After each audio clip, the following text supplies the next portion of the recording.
तुमने घर के अपने पिताजी से पैसा लाते हो बनाने के लिए, तुमने राशन काटा तो बताइए।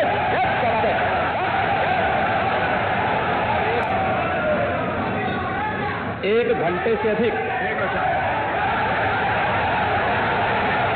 माननीय अध्यक्ष जी, नेता सदन खड़े हैं माननीय, आप अनुमति दे चुके हैं, उसके बाद ये शोर शराबा ठीक नहीं है, ये उचित बात नहीं। अध्यक्ष जी, 1 घंटे से अधिक पूरा सदन माननीय नेता प्रतिपक्ष को सुनता रहा।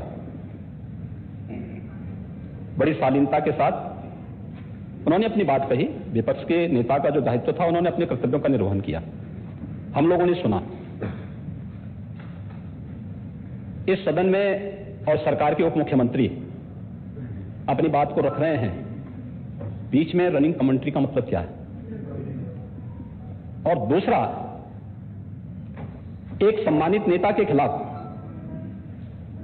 असभ्य शब्दों का प्रयोग हो, तो शब्द का प्रयोग हो, तो ठीक नहीं है। और मैं बड़ी विनम्रता से कहूंगा नेता प्रतिपक्ष को कि आपको इतना उत्तेजित नहीं होना चाहिए। देखिए, सफाई की बात नहीं कर रहा हूं मैं, सवाल सफाई का नहीं है।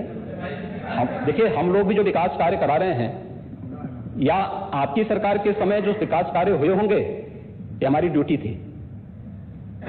सरकार होती है और हर सरकार को अपनी उपलब्धि को कहने का अधिकार है।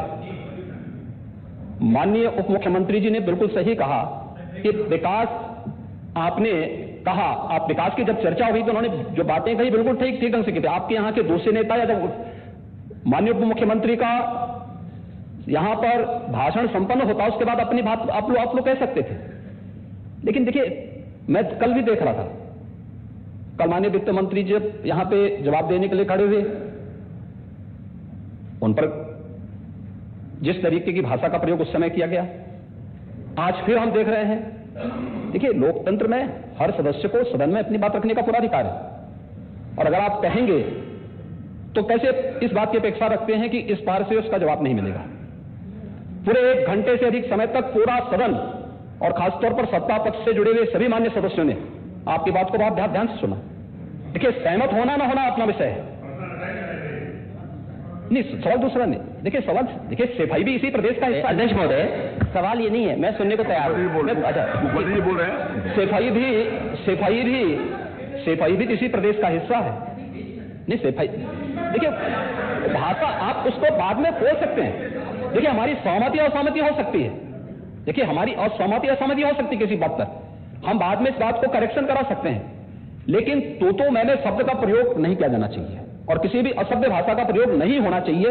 और मैं माननीय अध्यक्ष जी से अनुरोध करूंगा कि अगर इस प्रकार की शब्दावली प्रोसीडिंग का हिस्सा बन रही है, बनी है, तो कृपया उसको हटवा दें, क्योंकि ये गलत परंपरा होगी और मैसेज का देश के अंदर खराब जाएगा। हमें हमेशा इस बात को ध्यान में रखना होगा, सदन की मर्यादा का ध्यान हर हाल में बनाए रखना होगा। दूसरा, जब एक सदस्य बोल रहा हो तो सदस्य के बीच, और खासतौर पर उप मुख्यमंत्री बोल रहे हो, तो बीच में रनिंग कमेंट्री करना, बीच में धमकी देना, ये चीजें ठीक नहीं है। और मुझे लगता है सदन की मर्यादाएं इससे आहत होती हैं, कोई भी इसको नहीं स्वीकार करेगा। और मैं विनम्रता से कहूंगा, माननीय नेता प्रतिपक्ष को उनका सम्मान है, वे सबसे बड़े विपक्षी दल के नेता हैं, और मुझे लगता है कि इस मर्यादा की अपेक्षा केवल सत्ता पक्ष से ही न करें, विपक्ष भी उस मर्यादा का पालन करेगा, तो दोनों का सम्मान बना रहेगा। और ये सम्मान दोनों का बना रहे। देखिए, सहमति और सहमति लोकतंत्र की ताकत है, या आवश्यक नहीं, हम ये नहीं कहते हमारी बात से सहमत हूं, या मैं ये भी नहीं कह सकता कि मैं आपकी बात से सहमत हूं। जब मेरी बारी आएगी, मैंने तो पूरे 1 घंटे तक आपकी बात को सुना, मेरी बारी जब मेरे दल की ओर से मेरी बारी लगाई जाएगी, मैं उस दिन अपनी बात को यहां पे रखूंगा। मैंने आपके पूरे भाषण को इसलिए सुना ही नहीं, प्रोसीडिंग मंगाऊंगा, फिर देखूंगा, उसका पूरा जवाब भी दूंगा यहां सदन पे। और मैं उम्मीद करूंगा कि सभी विपक्षी नेतागण उस दिन यहां पर हमारी बात को भी सुनेंगे। लेकिन एक सरकार के वरिष्ठतम नेता में से एक और उप मुख्यमंत्री, जो लगातार दूसरी बार उप मुख्यमंत्री हो रहे हैं, उनके द्वारा अपनी बात को रखा जा रहा हो, मुझे लगता है शालीनता से हमें सुनना चाहिए। अगर हमें लगता है गलत हो रहा, देखिए बहुत सारी चीजें अगर हम भी इस बात को कहते, बहुत सारी चीजें नेता प्रतिपक्ष भी ऐसी थी जो आपत्तिजनक हो सकती थी, हमने सुना नहीं, हमें जो स्वीकार करना होगा वो स्वीकार करेंगे और उसका जवाब देंगे भी। लेकिन बीच में इस तरीके की उत्तेजना दिखाना उचित नहीं है। देखिए, माहौल इससे खराब होता है और अनावश्यक रूप से बाहर मैसेज खराब जाता है। हमारे बारे में टिप्पणियां होती हैं, सदन के बारे में टिप्पणी होती है, हर एक सदस्य की मर्यादा भंग होती है और सदस्य की इसका सम्मान बाहर तार तार होता है, पब्लिक में इसका मैसेज खराब होता है और इस प्रकार की शब्दावली का प्रयोग न हो। अगर ये तो शब्द का प्रयोग हुआ है तो मैं आपसे अनुरोध करूंगा कि कृपया इसको सदन की प्रोसीडिंग का हिस्सा कतई न बनाने दिया जाए, क्योंकि ये आने वाले समय में नजीर बनेगा। फिर यही होगा जो इससे पहले सदन में होता रहा है, उस चीज को हर हाल में रोकना होगा। और मैं आपसे विनम्र अनुरोध करूंगा कि ये रनिंग कमेंट्री, बीच में धमकी देना, ये चीजें बंद होनी चाहिए। अच्छा होगा कि धन्यवाद। अध्यक्ष महोदय, जो बात अगर नेता सदन ने कहा कि कोई अनपार्लियामेंट्री लैंग्वेज और वर्ड्स आए तो उन्हें निकाल दिया जाए, मैं भी सहमत हूं। लेकिन मेरा अध्यक्ष महोदय वही निवेदन ये भी है कि किसी को पर्सनल नहीं कहा जाना चाहिए।